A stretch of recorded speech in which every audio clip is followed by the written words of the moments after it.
You're back with Dave and Mecky's Shiny Side Out on freedomslips.com on the #1 listener-supported talk radio on the net, so push the day note button or subscribe, which you can do to the archives for only $5 a month. That's US dollars, I believe.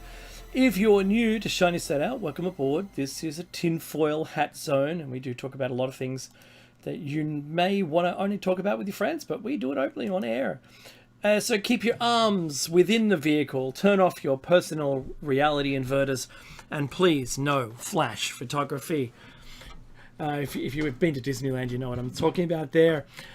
We're glad you're on board, and thank you for inviting us into your lives. So follow, subscribe, or otherwise for the appropriate social, it's a new one, social media platform. We're halfway through show number 445. Mecky would say 540 and 400. That's what he would say. We also suggest that to support the station, you get yourself some merchandise from freedomslips.com, and you could possibly get, so you can donate and have a choice of what you would like to receive as a gift. And that is an EMP-proof thumb drive with survival documents, maybe a seed pack if there's still, if it's current promotion for seed packs, like 75,000 years, last 20 years in your freezer, for instance. But follow the instructions carefully when choosing your item, and fully understand the customs laws within your specific jurisdiction, because in Australia we can't import seeds unless they've been treated, and when they treat them, then they're no longer viable. So you might want to source a local heirloom seed resource within your own country, and abandon the Monsanto choice of choices. It's the Henry Ford, any color as long as it's black, any seed as long as it comes from Monsanto, and they sell you the seed every year because it's non-heirloom seed, meaning you plant the object and it seeds, and those seeds are non-viable. All right, and I've got Cujo in the background protecting our premises from a visitor, clearly a visitor, and it drives you nuts, doesn't it?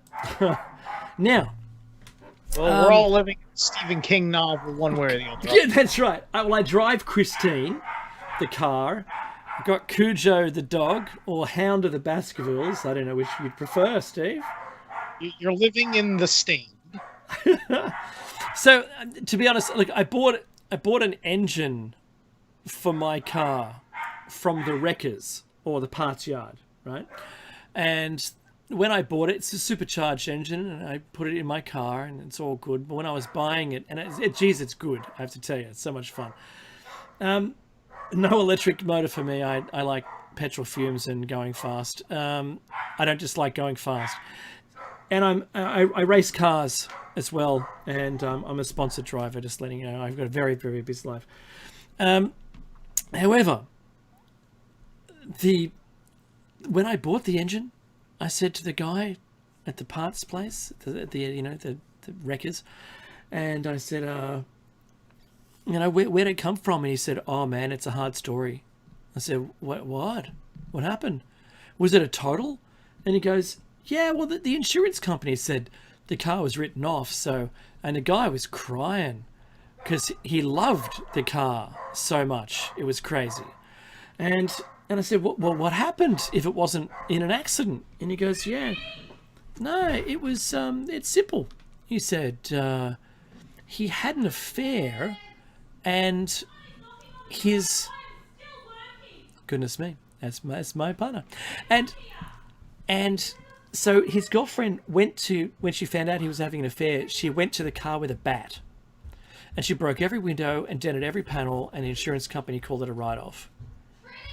And so I asked whether that engine was like a Stephen King novel, that it was called Christine, was it? And he laughed, man.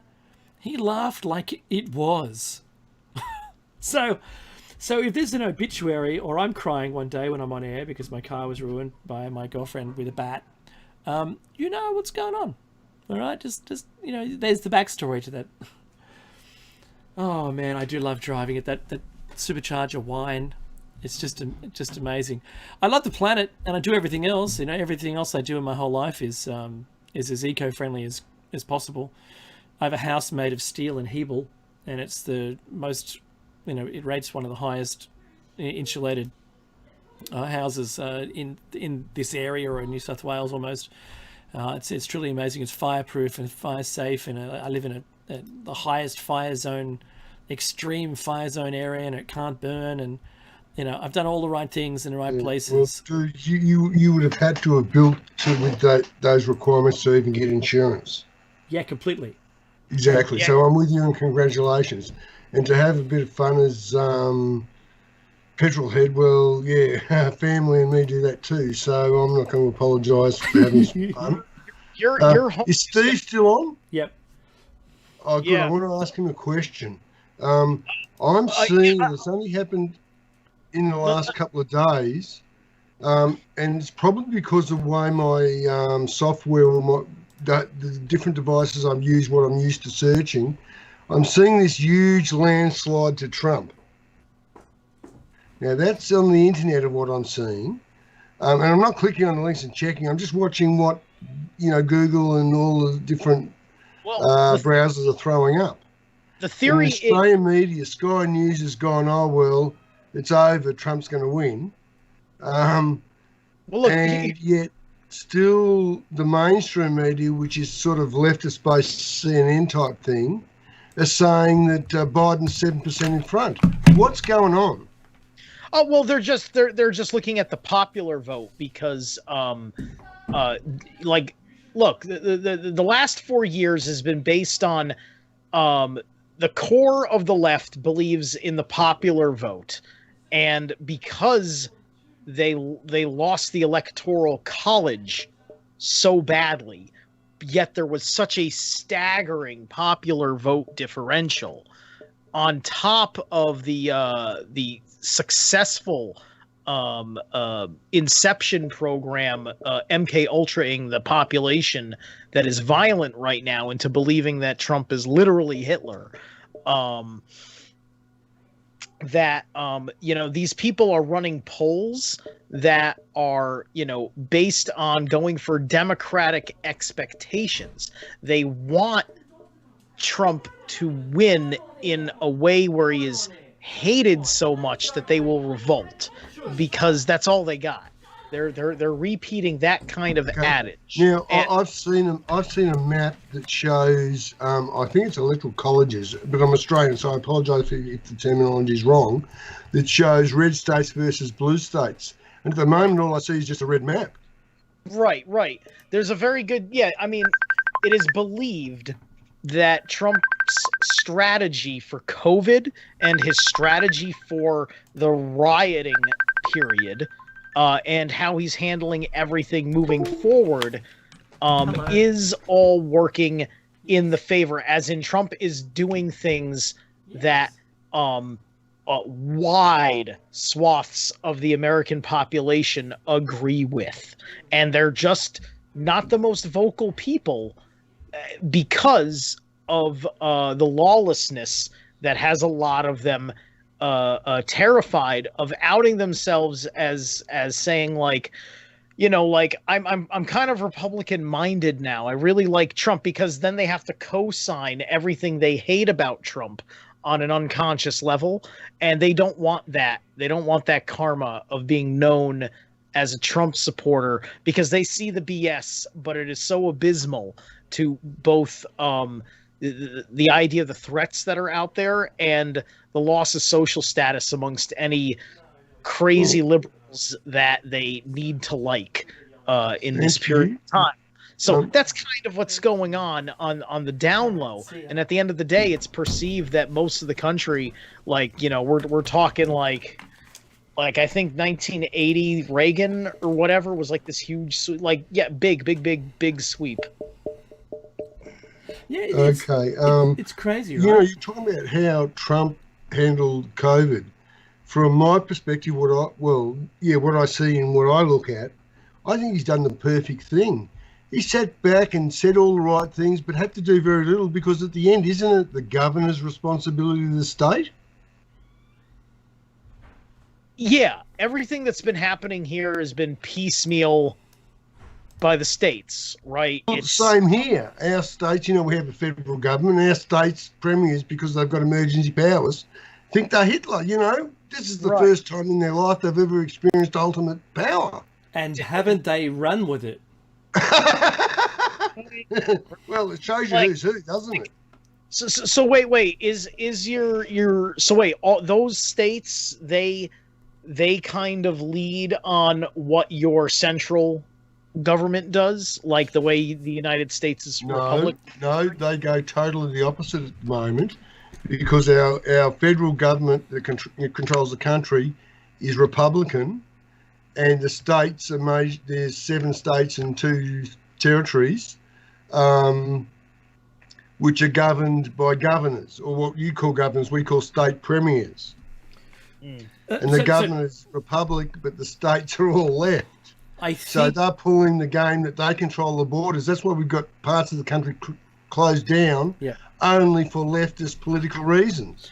So I'm going to maybe broaden this a little bit, okay, guys? And I really love your input. What we're seeing is we have a federal health system, state health systems, and the state health systems are by jurisdiction able to govern exclusively over their state. The federal system can give advice only in that regard. So we have New South Wales Health, and all of our government agencies turn to them for advice and in how to act responsibly so that they don't get sued. That's their go place, right? The thing is that the federal government doesn't have any jurisdiction over the commands of those local governors or the state premiers, as John said. What we're seeing, though, is when we've gone for elimination as the methodology towards the virus, then that has meant that we've shut our borders, because we have, some of the most precious flora and fauna around in the planet, and we want to maintain that. So in that, using that as our historical point of view, they don't want this virus to continue and want to completely wipe it out. Using that, that's where they've come from, that sort of very Nazi style of, you must travel with your identification everywhere, even on foot, even though that wasn't a law prior. They've rushed laws through to be able to enforce this method. And look, we're not talking big numbers. Like, to be honest, I mean, in Australia, we've got like 27,000, I think, who have come in contact with the virus, 27,040, and 24,630 have recovered. And when we're talking about 872 deaths, the majority of those have been in nursing homes and people returning back from overseas. So community spread in Victoria, and community spread went like a rocket, according to the graphs that I've shown previously. And then we only got to about 16,000, and then we subsided, and we thought we'd all done really well. And then Victoria got another 20,000 cases on top of that. And that's why this severe lockdown and all of these things they put in place. But I think the heavy-handedness didn't need to be there. I think we should have been able to, like, the loss of our democratic right of freedom of movement was very crucial in the argument against the severe lockdown. Having curfews at, like, just, you can't travel at night unless you have a government signed pass from an employer that means that you can move around. I mean, and we had the army doing checkpoints. Like, Mecky and I talked about how bad this could get, and we were on the money 6 months ago when we were talking about this as where it was going to go to, right? But just when New Zealand thought that they had the thing licked, up it comes again. Oh, and it doesn't come up on my screen for a while. I'll bring you in, Pony Buddy. Don't worry. I'll decline you, then I'll bring you in. So this has been the thing. The whole problem around it has been they're seeking elimination, but I think in the long run, we might have been better off with the style of the US, and that's let it wash through, protect the people that really need protection, right? They should just quarantine off the old folks' homes, right?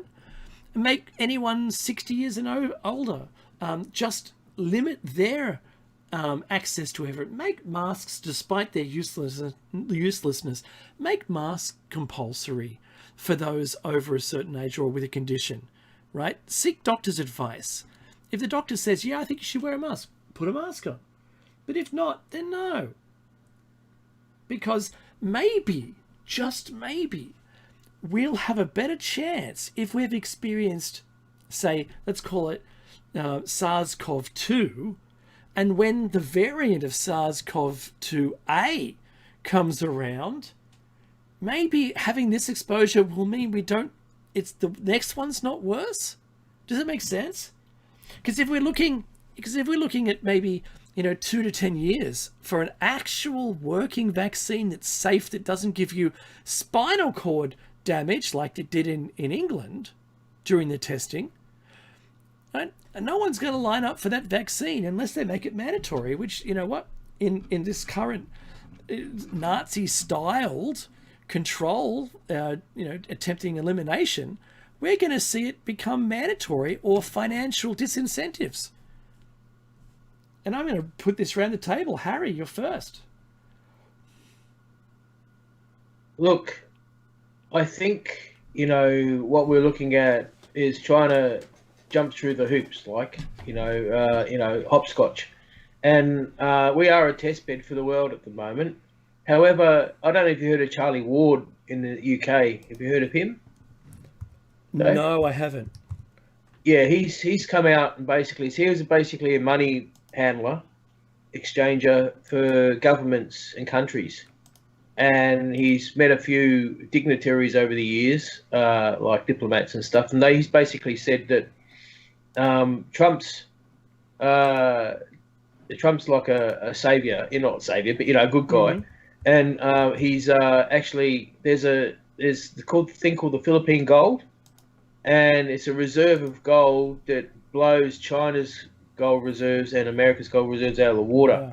And there's other countries around the world that have gone into this agreement where they're going to use that gold to alleviate. A lot of people have been arrested, and there's doubles put in, including Obama and the Clintons and stuff. This is what he's saying. The whole 13 families of Vienna have been taken out. And so these things are actually happening. This is information that he's heard from people who he's traded with, worked for over the years, who've become friends.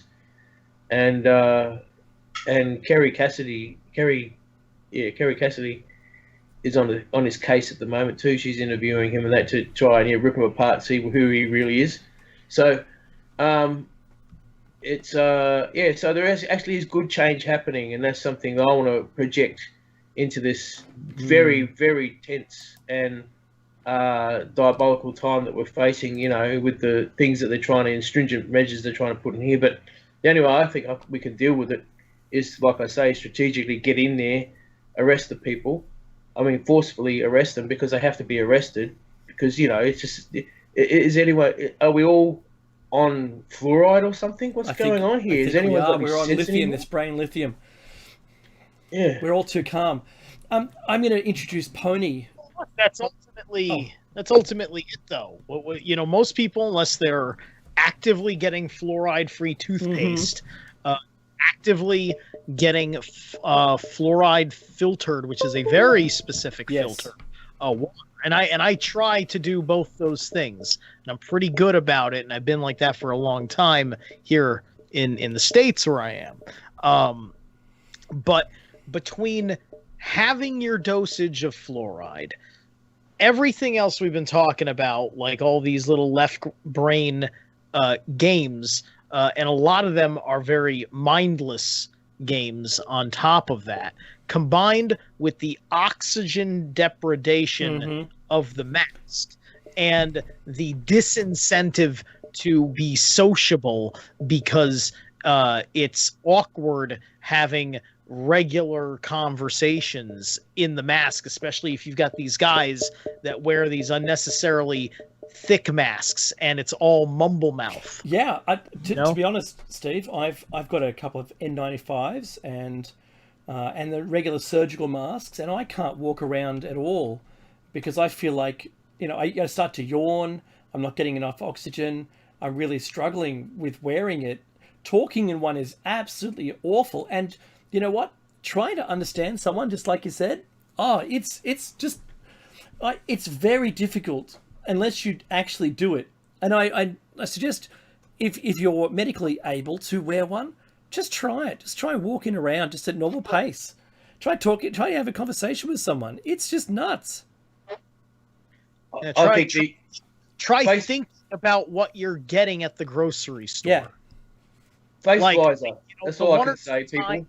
The one or two times where ultimately I had to wear it in the grocery store because I was still getting my game on and knowing how to navigate. Okay, which stores can I get away with? So on and so forth. Early on, I'm just like, I go to the aisle for, the initial thing. So I'm grabbing it, and then I just can't think of like, okay, precisely which selection or like, all right, what do I need with this other than the other thing I thought of already? Because normally there's all these other little extra thoughts that are going in my head. And so the way that it's affecting you with the deprivation of prana, that's what this is. They're cutting you off from prana. I'm getting metaphysical on you a little bit there. This is creating a cognitive decline. Yeah. So like I said, it's only a half lie that I have a personal medical condition. My personal medical condition is I'd like to maintain normal health. Yeah. Hey, I'd like to introduce a new caller. And hey, Pony, it's been a long time, buddy, since we've been on the same call together. Welcome to Shiny Side Out. Yeah, man. Good to hear you. Likewise. How are you coping through the lockdown? Oh, yeah. Your eyes are the windows to your biometrics unit. So nice. They're scanning. Nice. Daniel Andrews has come out today and lifted a couple of the curfews around Melbourne. Still fines in place. Still got to wear the mask. They're banning the visor because it doesn't work, they say. Now they say. And the kids are going back to school as well. So it seems to be like they've just let a bit of steam out. And it will not surprise me one bit if they go, 50 new cases, sorry. Yeah, that's right. Back down you go. So anyway, good to hear you, Dave, still going. Love it, mate. Shout out to Mecky and shout out to Hawk's family and that absolutely for the anniversary. That shows you listening to the entire show. So thank you. The state that we're in this, and the jubilation you get that I heard in your voice too, Pony, when they're lifting some restrictions here and there. It feels like Stockholm syndrome, where they give you a plate of food that you certainly were due, and it's got an extra carrot on it. Yay, right? You feel like elated because they've given you back something that you had before, but they took away. Yeah, that's it. Yeah. Just playing on everyone's emotions. Yeah. So we'll see what happens. We got summer coming up, man. So, not looking forward to it. But anyway, I'll let the others talk. That's right. Great to hear you still going. And yeah, I'll be in the background. Thanks. So, all right. There was some topics that I thought I could bring up, but I think we're going to run out of time anyway, and I can just talk to those next week. But since we have a nice breadth of callers, and for those who have maybe just joined us, this is Dave from Shiny Side Out. Mecky's absent today. He's another new dad, if that makes sense. That's his third, and it couldn't have come at a better time of the year, to be honest. My daughter's birthday is tomorrow. No, Tuesday. That's one of them. And I know how it feels to be a dad. And if you're not one, and it's a life choice, good for you. You've probably got furry pets or an alternative. You have another hobby or something that makes your life fulfilled. I don't know what I would have done. I'd probably just be racing cars or living on my own if I didn't have a partner or kids. To celebrate every day is a new day and something amazing happens. Then I do, just for everyone's interest, I have a ton of hobbies. One of those, I speak at cosmic conferences. It's all about mind, body, and spirit. And I talk two topics like Q or QAnon. I'm not an expert. I'm not the expert either. I'm just a researcher who's done a lot of work, and I'm looking for, every time I watch a Trump conference now, I'm looking for the Q banners to come up, even though they've shut down almost every method of Q being able to talk, members of Q to talk, but dissemination of information. They're pretty much trying to silence that, and it looks like everyone, anti-Trump people, are trying to bring that down. And you know, I think it's going to be a tough world when the only platforms we have to communicate now, that shortwave is offline, and you know, they're shutting those services down, and we don't have anything else other than social media. But social media have such an ability to be able to just tell us what their point is, or their viewpoint, or what's now illegal to talk about in a world of free speech, that you should be able to talk about anything. But incitement is one of the things that I mentioned earlier on in the last prior hour to Harry, which, not that Harry is inciting anyone, but you know, trying to generate momentum in something is an incitement unless there's violence, and to be determined in court, I suppose. This is the hard thing. How in a democratic system can you stand up for a worthwhile cause when the police can come in and handcuff you and take you away all your electronic devices, for instance, claiming incitement, which is such a generic term, it could be anything. Could be anything, right? So that, I find that really difficult. And if this is truly the new normal, where we've abandoned all this, I mean, what the hell happened? You know, I woke up in 2020, in the year of hindsight, because it's, you know, the perfect vision, 2020, it's the year of hindsight. We'll look back at this time and wonder all about it. Like, why didn't we say no? We couldn't. We get arrested. Why didn't we do anything? Because we're in lockdown, because of the virus. But you mean the virus that only had 1.5% case fatality rate, because we'll know the numbers when the whole thing's finished. Well, why didn't you do anything? You know, but we tried. So I'm going to go around the round table. Harry first. Yeah, well, I'm doing things. Oh, I know, man. I'm building a garden in the backyard. Market garden is going to be. It's going bigger and bigger and bigger. You know, salute to the sun people do. I'm doing salute to the sod. Nice. Because I'm really enjoying it. You know, seeing little grubs move around. But yeah, that's what I'm doing to get grounded and centered. And I did have a family once. I don't have a family anymore. So, but I have that fatherly instinct, as in wanting to, you know, and protect, you know, the future generations, because a lot of people are so, all of us have been inundated with the media of self-centeredness, you know, and we're all sort of, you know, what's in it for me type of thing. It's natural. Well, it's not natural. It's superimposed, in fact, through the media, through the archetypes of the stories that are portrayed through the media, on the news, in the movies. Everything is an agenda that we're all programmed through, you know, and it's just cracking that code, basically. You know, and Pony does a good job of that as well. Yeah, you know, doesn't he? So, Steve, same topic. The next pass is going to have social media attached to this. All right, so keep going on your way, Steve. What's your thoughts? Well, you know, it's this is an illusion of numbers. So you have to consider how you're breaking the spell of, the people. Like every nation, their leaders have a select group of people that are absolutely essential to guiding the thoughts and emotions of your culture. So they're always appealing politically to this class of people. You have to look at how they're targeting the class of people they actually cherish the most because of money, social influence, and other factors like that amongst the non-government types people. This is your bourgeoisie, if you will. And you have to break the spell on them.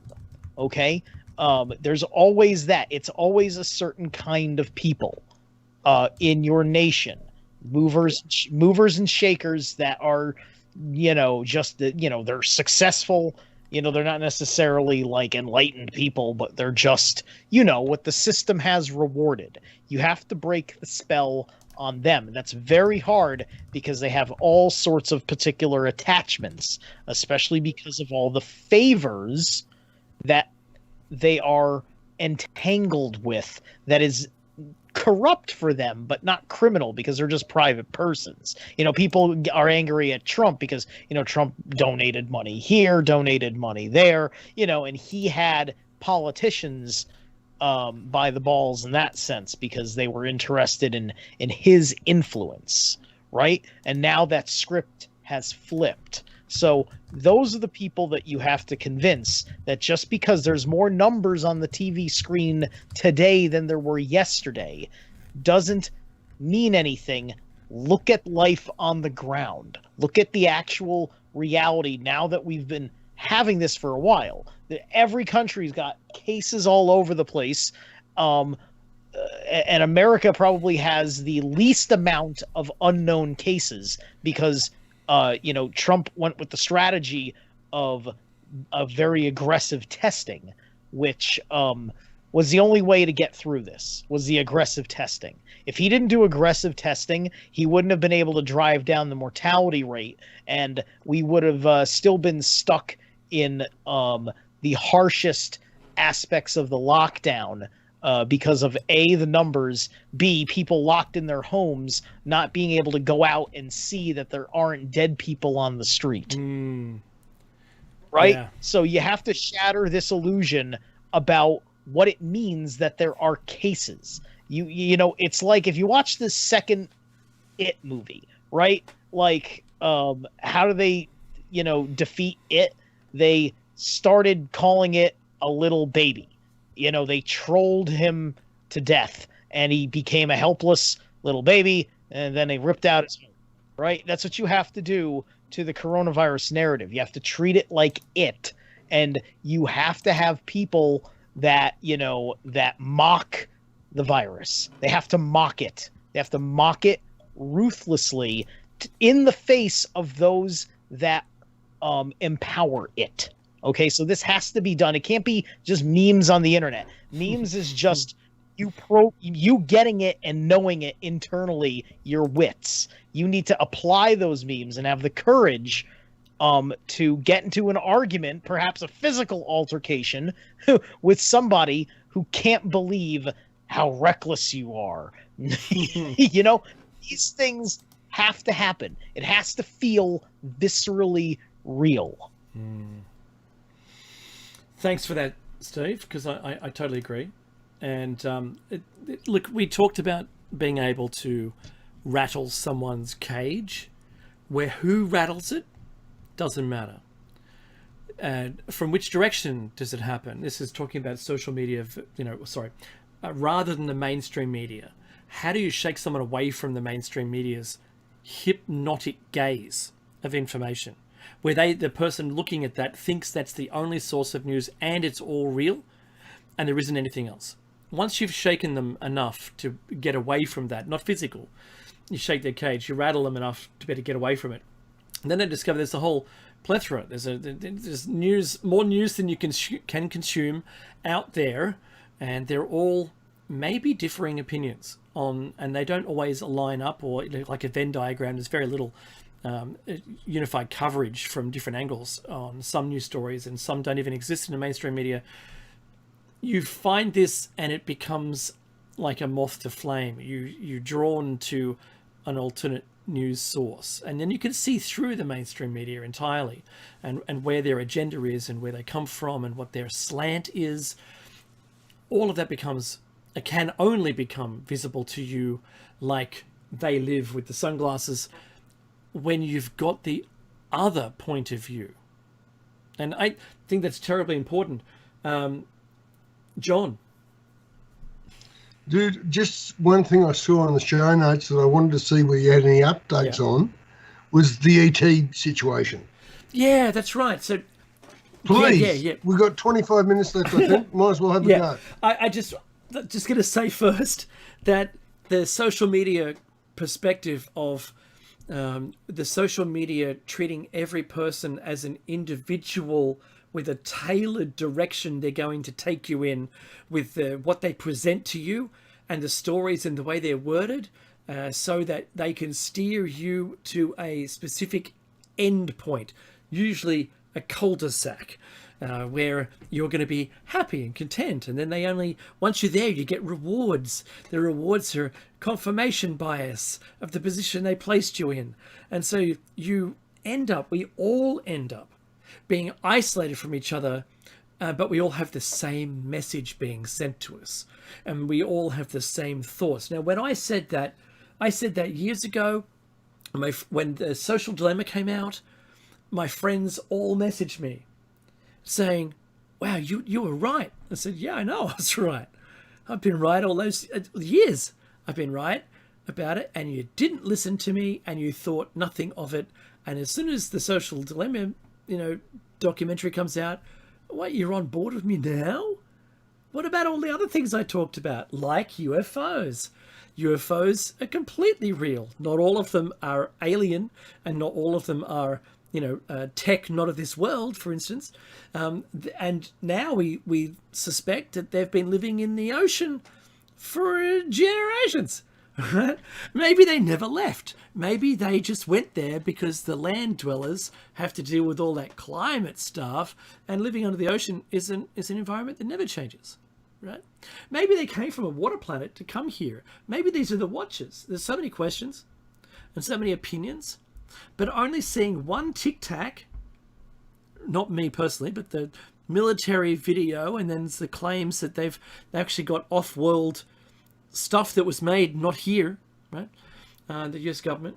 Having said that, despite us for, I don't know how many years, 80 years, right? Nearly 87, 79 years, 75 years, have always believed it to be the case.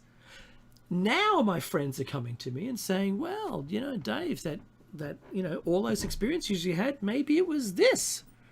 I said, well, I never knew about the Tic Tac. I've seen discs and I've seen triangles, and I've seen an orb thing, and I've seen a whole bunch of paranormal stuff.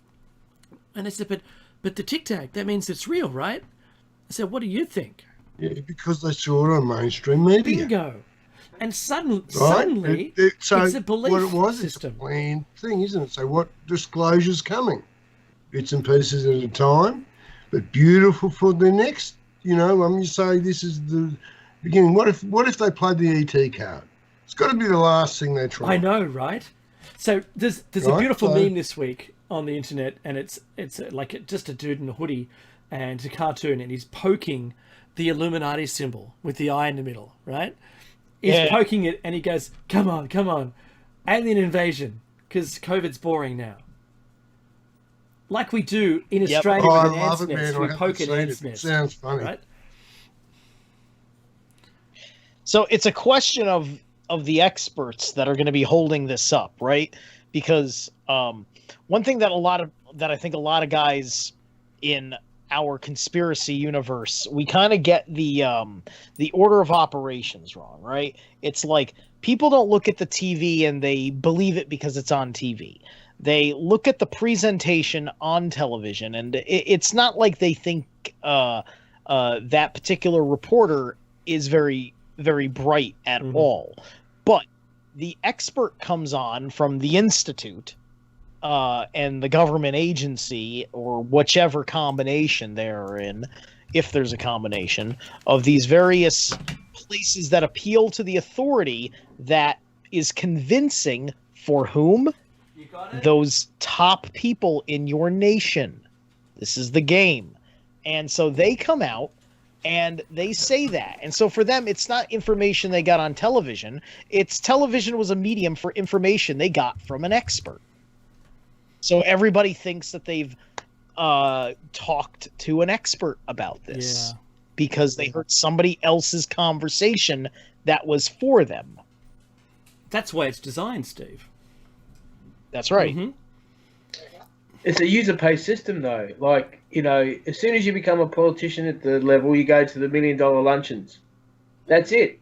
As soon as you get there, you get told what you're going to say and what you're going to do, because they're the advisors with the money to tell you what you're going to be doing, who pay the experts to tell you what you're going to be doing. So that raises the question, who isn't bought, in inverted commas? Oh, really good subject. And a guy who I've got a lot of time for, who I'd suggest should have been Prime Minister of Australia but didn't want to go there, is Jeff Kennett. Yes, that's right. He is opening his mouth and telling the truth about both sides, and no one likes it. Yeah. Have you seen any of his latest stuff, Harry? No, I haven't.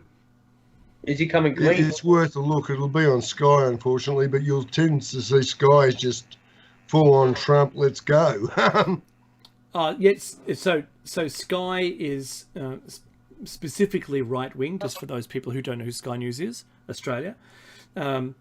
Worse is Fox, and then on the extreme left would be the Clinton News Network, CNN. I find there's, by looking just at Fox and CNN, I can tell where the slant is, because they're both slanted away from each other. They take the news story and go in their direction. And I noticed something about media, and they satisfy their audience, and their audience is either left or right. And so they'll only ever report stories that satisfy their audience to keep their listener base. If they flip-flopped around and did all the sorts of things, you know what? They'd be balanced. Imagine that. You want to hear the best but they're not, and they don't because they can't, because the money drives what their conversation is. You want to hear the best cognitive dissonance I caught on television this week? All right, MSNBC, about, I don't know, 6 something in the morning. I was catching like Morning Joe on MSNBC because I'll be very interested in seeing if those two get in trouble over various things happening in the world that might be connected to, I don't know, Mika's interests, and then there was that dead chick. But anyway, they were talking about the whole criticism of Trump's mask policies and everything else, right? So they're sitting there in the beginning of the segment, and they're crying, like their little crocodile tears about, like, my God, why doesn't Trump, do more to get people to wear the mask? They got to wear the mask everywhere. Why aren't everybody wearing? Like, it was like that. That's what it was. That was the dribble. Then they cut over to do a little bit of coverage of his peaceful protest / rally. Legally speaking, it's a peaceful protest, and not a rally. I love it. I love the loopholes he's playing with. Clearly. Yeah, there's a quote unquote difference. Hey, listen, if it's good enough for the lawyers, it's good enough for me. That's right. So he's got it's observable that just about everybody, I think everybody behind Trump, was actually in a mask. And I don't know if MSNBC was telling the truth or not, but what I do know, at the rally weren't wearing masks. Was that right. The story? So here's my point. So that I don't know. I'm in a stream of consciousness about this. So then I think it's Joe Scarborough. He's bitching and complaining after just bitching and complaining that Trump isn't putting people in masks, saying that our sources say, that Trump had to, forced everybody that was standing behind him to wear a mask. I can't believe that our founding father, he invokes the founding father's sacrifice. He does one of those diatribes. I can't believe what the founding fathers, and literally said, who died for your right to not wear a mask. Yeah. I'm like, you just said he should be doing more to put people in masks. What is it, Joe? Which is it? That's right. Oh, it hurts me sometimes. Pony. Earth to Pony? Yep, there he is. Yes. I know you haven't spoken for a while. That's okay, I don't need to. So, this whole thing about the election is so outrageous. I was looking at the... Which one? The US one. The US one only. Yeah. I was looking at the postal votes, and 350,000 dead voters, and 55,000 of them voted last election, and they're still on the roll. So this confidence that you hear, just wait till the postal votes come in. How could they be confident if it's meant to be a random cross-section of people who decided to vote, right? It's because they've filled all these votes in postal votes, and they send them in pro their side of the party line. It's clear to me that they do it. They all do it. They did it here in Australia. They always do it. And they always count up these postal votes. But we don't know, and they're asking for, at the clearing of the voting roll, to exclude those people who have died. And they're also talking about the same company that did the analysis found that people were double voting. So there was a live vote of someone who actually voted, and then there was a postal vote that may have gone counter to whoever. We don't know what they voted for, but we've got the person's name on our list that we can vote. We can use their name as a vote, as a number, and we can vote for them. Yeah, it sounds like a problem, Dave. And I have the solution. What's that? Called blockchain. Blockchain, yeah. So everyone should have to put in to an online computer system their social security number, because everyone has one, or the people who are supposed to vote are supposed to have one, and then it could make life so much easier. Imagine the voter turnout if you just made it that easy. Social security number, you choose from the parties you want it, right, or the people you want, and that's the outcome. Oh, but you can't just make it easy. Well, just mentioning that now, it's a whole new thought process of what actually might take place in using blockchain. You could run yourself. Yeah. But you would need popularity to get that chain vote. So yeah, it's an interesting concept to think along the lines of how, if that's done, which it probably will be, how's it going to work? Will, the parties... Well, you need a party, do you just need propaganda of yourself? So I don't know, man, how it's going to work out. But like all that stuff you mentioned, it seemed like a big problem. It is. Because, those numbers are so large, they're almost equal to the amount of people who actually vote. And using this system, are we electing country leaders or world leader? Yeah. Did I cut out? Sorry. So Am I cut now? I'm hearing everyone perfectly. So I'd be presuming that we're talking about country leader here, but I'm sure it isn't very long away before we have a new world order as a result of all of this mayhem that we're going to get ourselves into around about November, because I'm smelling that there's either the beginning of what might be a civil war within the US, or at least, if nothing else, a war against China.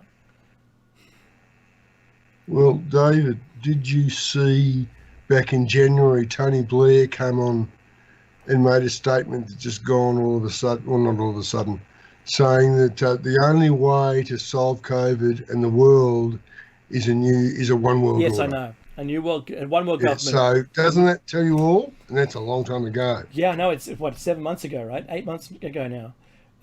This is the thing. This has been in the media and being pushed out. It's in phrasing. It's the new world order, one world government. These phrases have come out, and they're in the media now. So you could look them up. They're there, and they've been said over since COVID started. Yes, Steve. Just remember, so November, because everybody, like, at least in America, it's kind of a conclusion that if Trump and the Republicans win, then the psyop of the Dem panic is to end, and miraculously everything will be fine in this country. That will also have been a 9-month period. So that's a whole on a metaphysical level gestation period for a new generation. So I found that the emotional connection that the Hillary supporters had, where maybe a lady, and I say that kind of loosely, who defecated on a picture of Trump in public, right, during a protest, and was filmed and put on television. So she's a keeper. She's the one you bring home to mum, right? Her moral ground with her emotional connection after losing to Trump gave her the ability to do that. Now, if this emotional connection is just as strong, or they build it up for Creepy Joe, who likes to touch girls and creepy, if they build that with him, I think there might be strong enough emotion to be able to move the morals aside and go about their business of trying to bring down Trump and the government.